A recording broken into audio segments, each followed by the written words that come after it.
break down the rising signs. I don't know why there's such a jump scare when it comes to Aries risings. These are going to be the most open people of the zodiac because they have Sagittarius in the ninth house.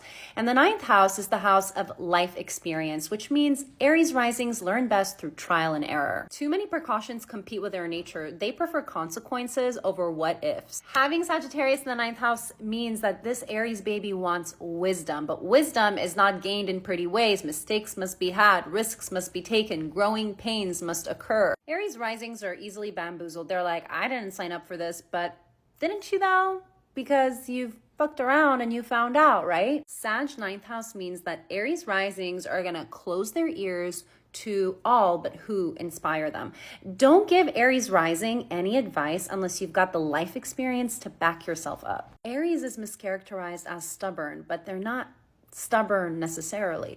They're temperamental. And if you have the quality of life that the Aries rising is looking for, they'll be open-minded to what you have to say. Otherwise, good luck influencing them. Taurus risings have Capricorn in the ninth house, which means they've got nothing to prove to you. Their strong convictions and desires speak for themselves. A Capricorn ninth house person leads by example. Watch and learn, as they say. They're not trying to pull strings or be puppet masters, but their unwavering quality has a powerful effect on people. Don't linger on questions in public. All of their considerations and dilemmas are experienced in private, which is why they can be hard to read. That's just how that Capricorn ninth house rolls, the king in his lonely castle walls. Their ninth house Capricorn means that their hardwired patterns are very difficult to clear. They have high standards and tight circles. Capricorn in the ninth house builds impenetrable enclosures. So if you've been let in by them, it means that you passed some kind of silent test. Most likely, you've demonstrated that you can walk the walk.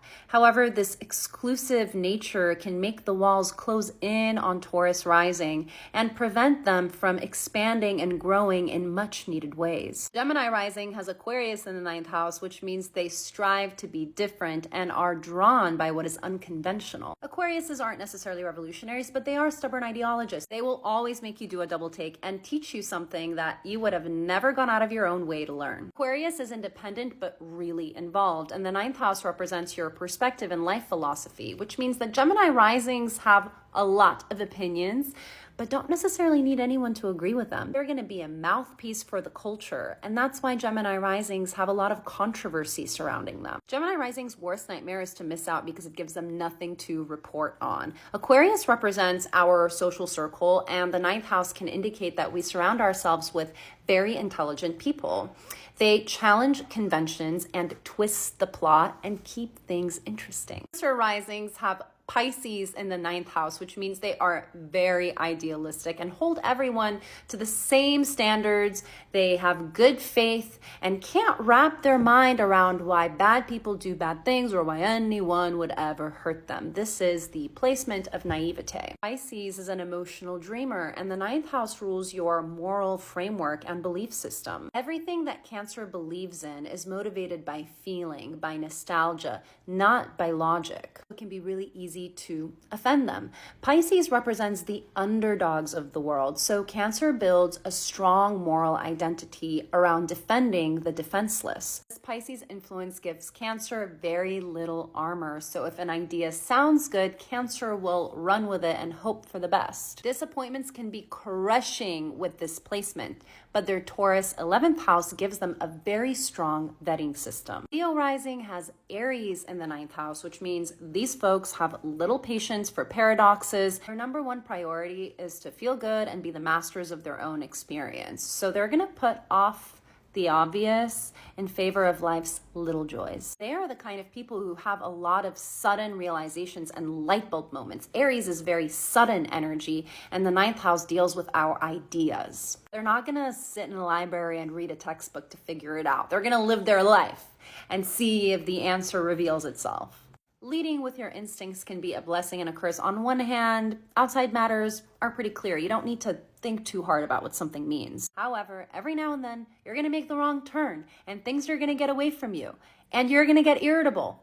and you're not going to have an easy time figuring out what's going on beneath the surface. Life asking a Leo rising to slow down can be their greatest torture. They are novelty junkies who want things to remain on their terms, and idleness depresses them. Virgo risings have Taurus in the 9th house, so they are devoted to the things that they've learned, and I don't mean in textbooks, I mean through their own experiences. They're the told you so girly of the zodiac. If you tell them that you're having a problem, they'll say, well, this one time in my life, they submitted their 10,000 hours, gained their street creds, and put their diplomas on a wall. They're not going to try to impress you with anecdotes like Gemini. They're going to wait till the right time to teach you a thing or two.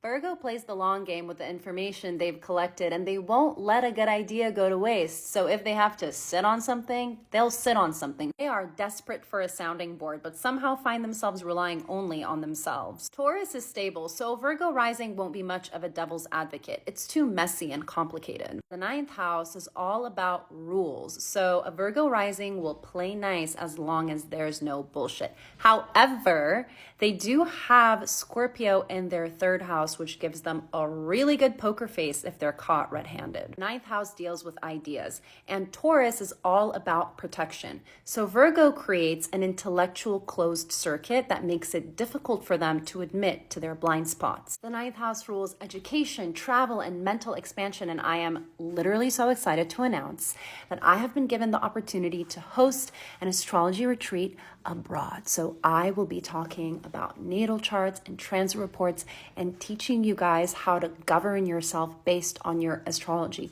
all from the beaches of Italy or Spain or Greece, wherever your heart desires to go.